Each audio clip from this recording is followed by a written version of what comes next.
sé, a ver si funciona la película.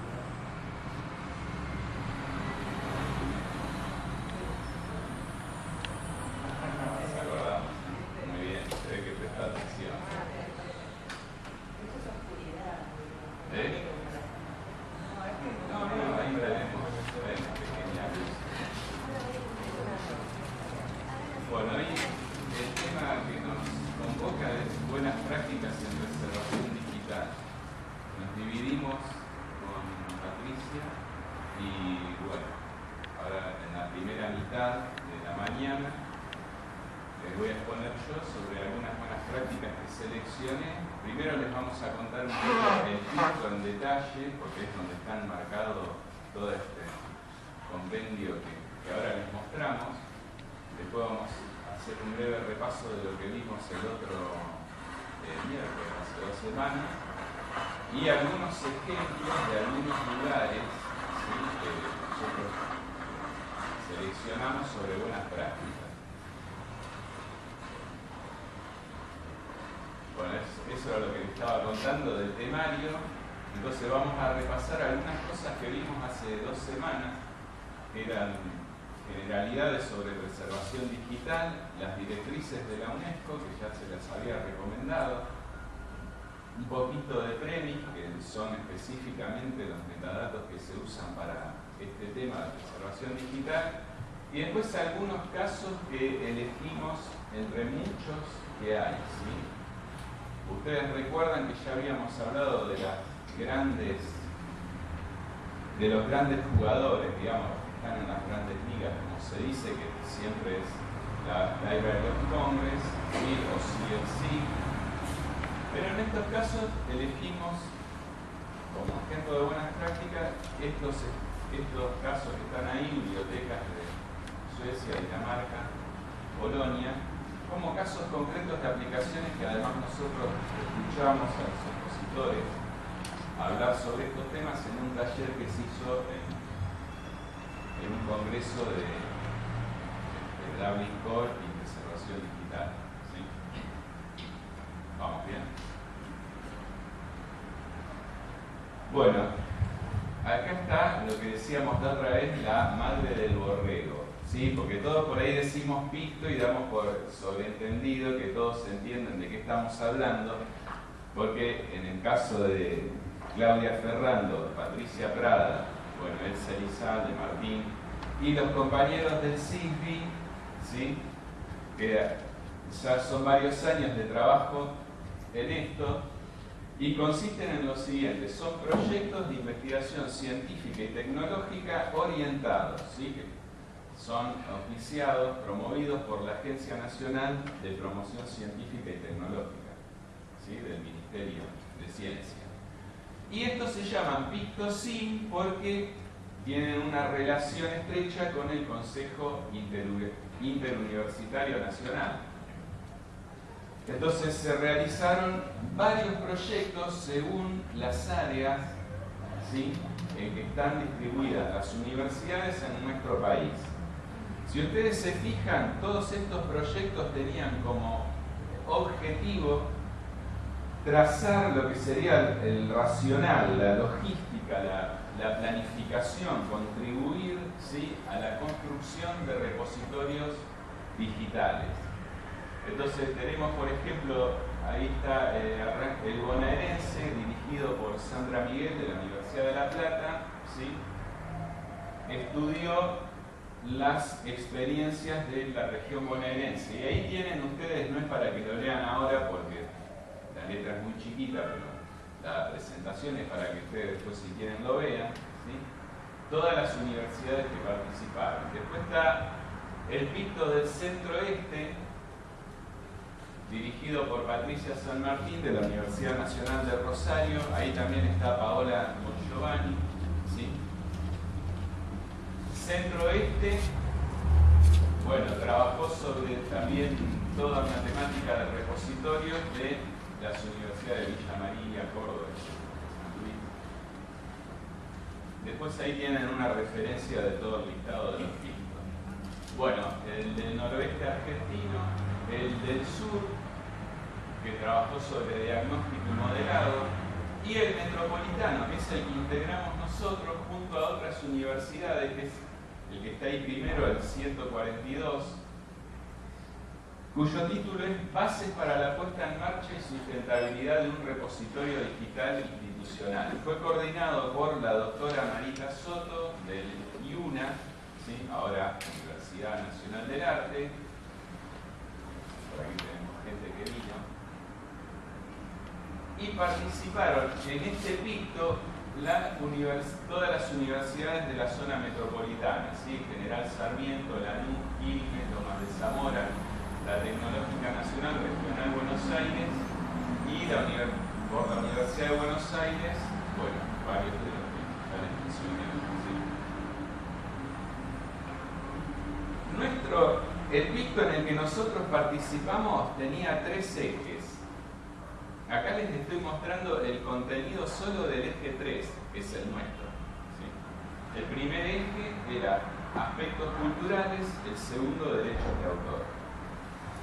Bueno, lo que estamos esperando también es poder leer todos los informes de estos pictos que, hablando de buenas prácticas, digamos, los primeros lugares, más allá de los casos que nosotros elegimos y lo que expusimos, los primeros lugares donde nosotros recomendamos que ustedes abrevien o que todas las universidades argentinas que estén interesados en construir repositorios, digamos, comulguen o busquen orientación, un norte, recomendaciones, es en los informes de todos estos pictos, ¿sí? Que contienen el relevamiento y la experiencia, ¿sí? Recopilados por la mayoría de las universidades de nuestro país. Creo que casi todo, por lo menos el 80%, si no el 60%, de las universidades nacionales trabajaron en estos pictos, que justamente para ayudar a la construcción del repositorio. Bueno, y después salió la ley, ¿sí? Bueno, entonces nuestro picto tenía eje cultural, eje de derechos de autor y el eje 3, que a su vez estaba dividido en 2 partes. Este contenido es solo de la parte nuestra, digamos, que tiene también, no sé si ahí ven que dice METS y panorama local. En esa parte trabajaron los compañeros de la Universidad de Quilmes, ¿sí? Guillermo Menegas, Karina Meana y Carla Gutiérrez. Y obviamente este es el material de donde acá les presentamos un compendio. Bueno, y acá está la otra parte del eje de preservación digital con el panorama internacional, ¿sí? Que tiene parte del informe de la conferencia esa que les mencioné antes. Casi siempre las conferencias sobre premis tienen, como casi todas las jornadas técnicas, unas conferencias generales y después tienen un taller que está dedicado a casos de implementación, ¿sí? Y ahí es donde nosotros seleccionamos algunos casos. Aparte, con Patricia elegimos como representativo, ¿sí?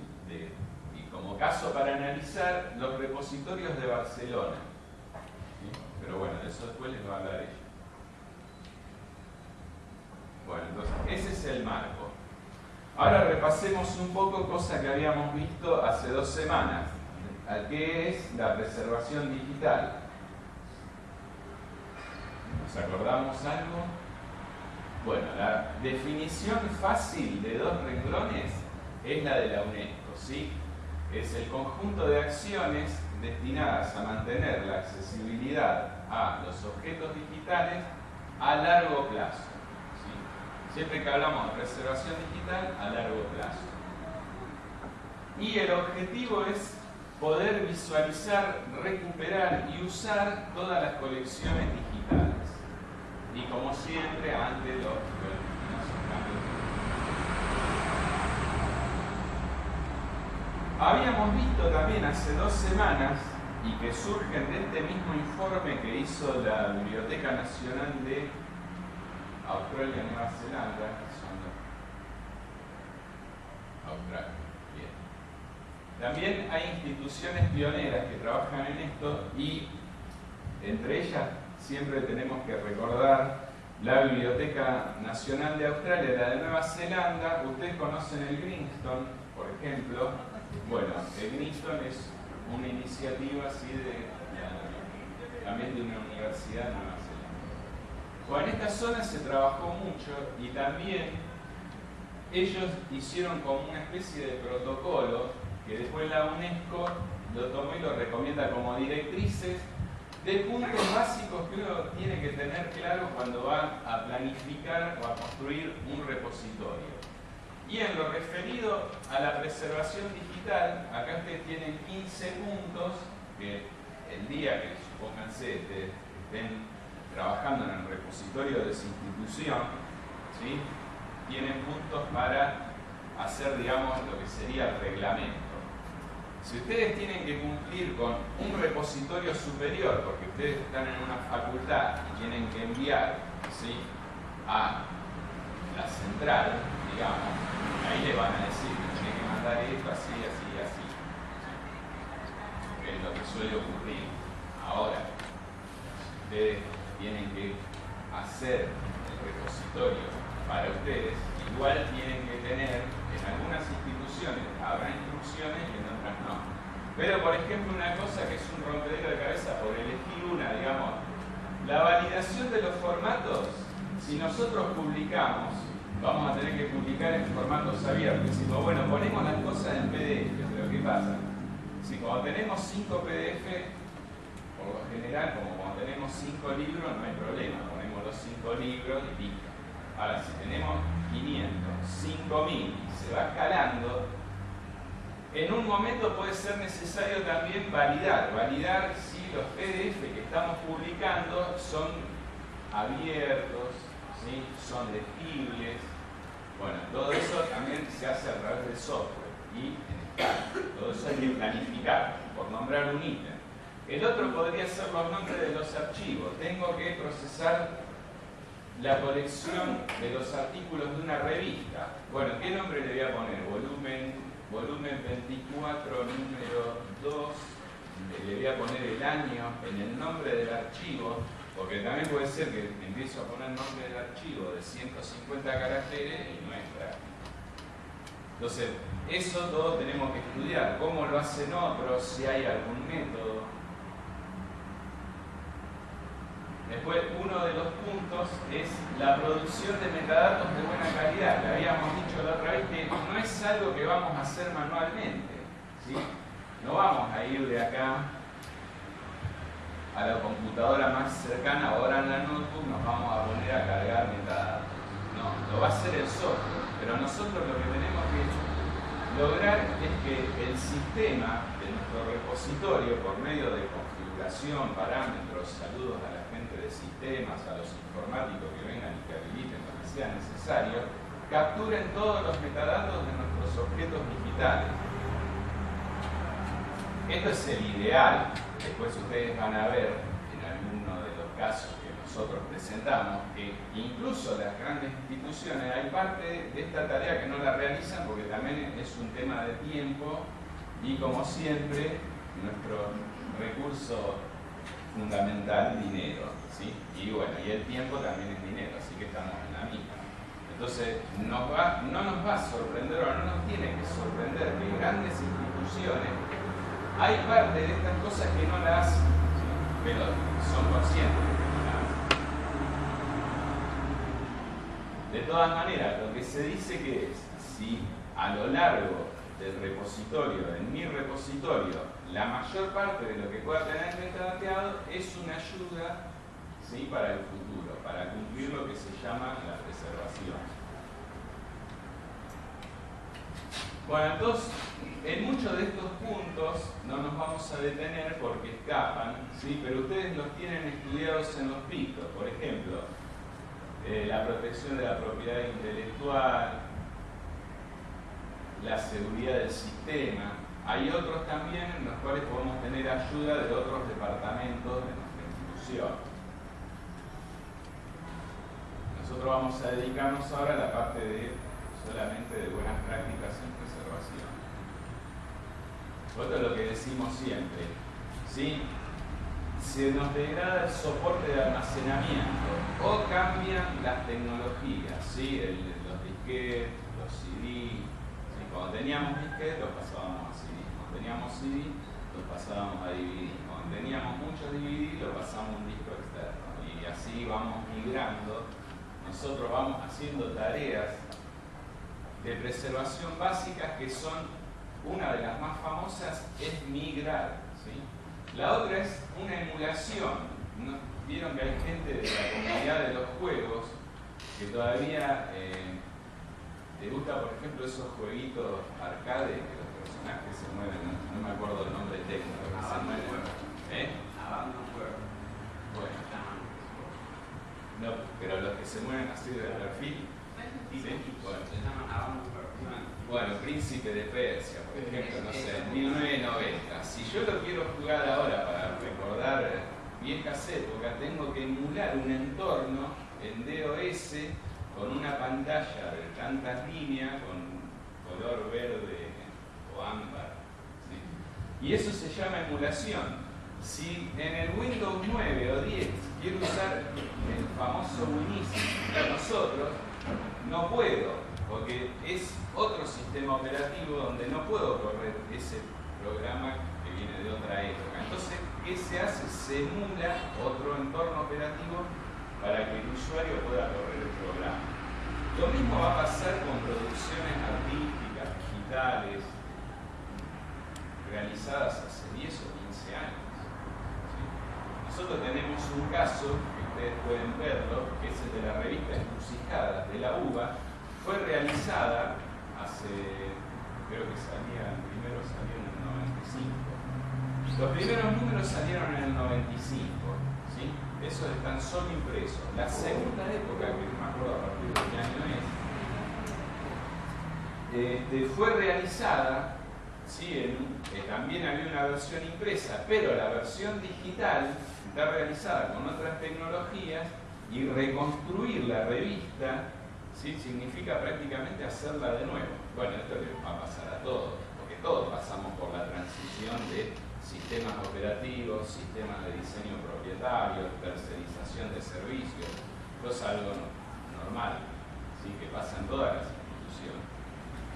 Entonces, siempre para la reconstrucción, ¿qué pasa? Si es algo muy importante, quizás no todos los documentos de la colección los vamos a reconstruir, pero supongamos, el estatuto o no sé, el acta, la primera acta de la reunión del consejo de la facultad, o el estatuto de la universidad, o el decreto cuando cambia el nombre de la institución, que antes era instituto y ahora es universidad, bueno, ese lo vamos a guardar como la joyita de la colección. Y ese lo vamos a tener que tener en TXT, en Word, en PDF, en una foto, en un marquito, en el hall, ¿sí? O sea, va a haber objetos de la colección que van a tener un tratamiento especial y que por ahí nos van a dar la metodología para construirlos. Todo el resto de la colección que va a tener otro tratamiento. Lo que habíamos dicho recién, la mayor cantidad de metadatos que tengan nuestros objetos ya es una ayuda, ¿sí? A futuro. O decimos a futuro, ¿sí? Que es lo mismo que decir preservación a largo plazo. Estamos hablando de cómo van a ver el objeto digital que surge hoy en nuestra colección dentro de 20 años, supongamos. O 5 nada más. Pensemos nosotros hace 5 años en que hacíamos los backups físicos, ¿sí? La diferencia hoy es enorme.